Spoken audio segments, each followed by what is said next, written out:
Is it worth going to war to prevent a nuclear weapon in Iran? No, it isn't worthwhile. And the only way you would do that is you would have to go to the Congress. We as Commander-in-Chief aren't making the decision to go to war. You know, the old-fashioned way, the Constitution, you go to the Congress and find out if our national security is threatened. And I'm afraid what's going on right now is similar to the war propaganda that went on against Iraq. And, you know, they didn't have weapons of mass destruction, and it was orchestrated, and it was, to me, a tragedy of what's happened these last 10 years, the death and destruction, $4 trillion in debt. So no, it's not worthwhile going to war. If you do, you get a declaration of war, and you fight it, and you win it, and get it over with. Thank you, Congressman. Stephen writes, I served on an aircraft carrier during the Vietnam War. I believe that torture is always wrong in all cases. What is your stance on torture? Torture is illegal, and by our laws, it's illegal by international law. How do you define torture, sir? Waterboarding is torture, and many other things. It's illegal under international law and under our law. It's also immoral, and it's also very impractical. There's no evidence that you really get reliable evidence. Why would you accept the position of torturing 100 people because you know one person might have information? And that's what you do when you accept the principle of torture. I think it's uncivilized and have no practical advantages, and it's really un-American to accept on principle that we will torture people that we capture. And Major, I have to weigh in on this. I have to say something.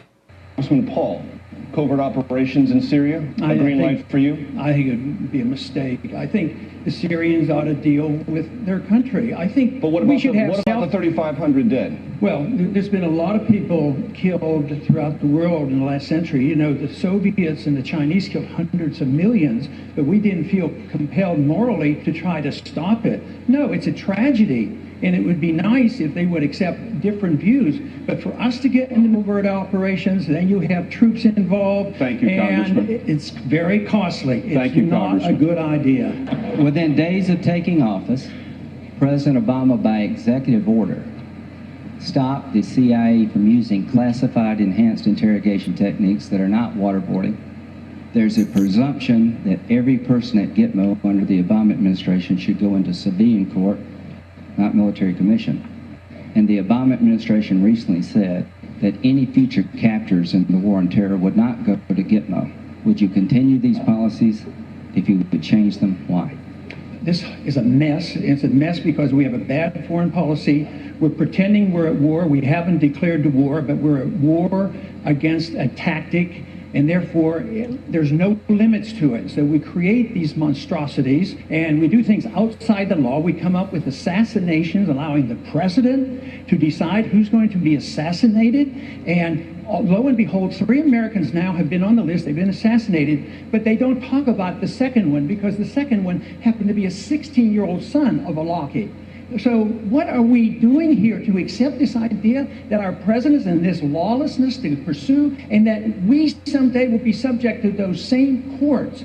So no, you don't. You want to live within the law and obey the law, because otherwise it's going to be very bad for all of us. And this whole idea that now we can be assassinated by somebody that we don't even like to run our medical care, and giving this power to the president to be the prosecutor, the executor, the judge, and the jury, we better look at that carefully before you automatically endorse something like that. Congressman, thank you very much. I voted for the authority to go after bin Laden. I was upset because it took 10 years because we were diverted from going after him and doing the job. But that's a lot different than assassinating American citizens. I mean, he wasn't a citizen. But I do want to remind you that over 300 individuals were tried in civilian courts here that were charged with terrorism here. Most of them are in jail, and I don't think we should give up so easily on our rule of law. Congressman Paul, thank you very much. Here's some numbers. We got Ron Paul in at 22,776.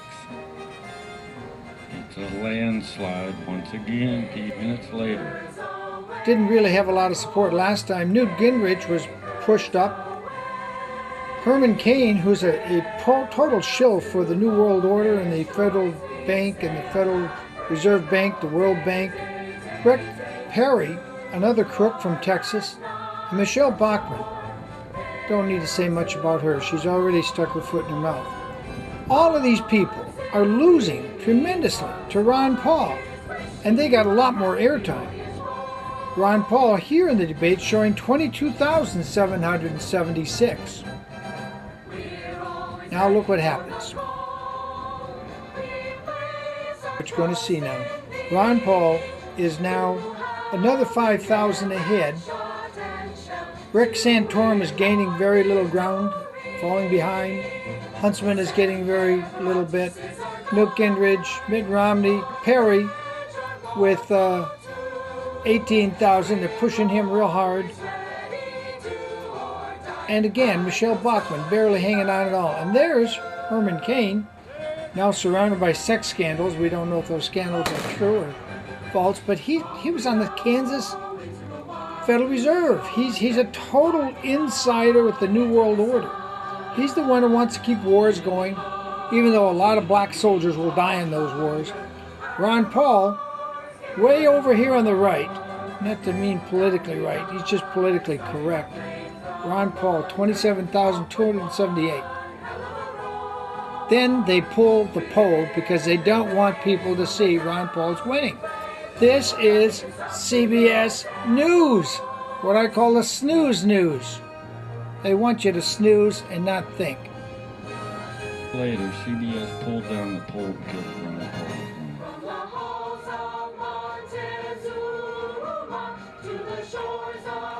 Now we go back again and look, and they pulled all the numbers off.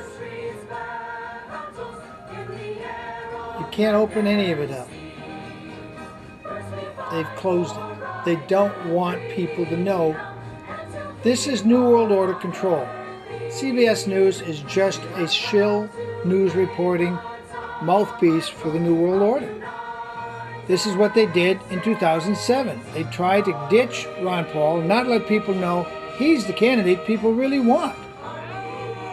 Prosperity, peace, that's Ron Paul. All the rest want war, death, and destruction.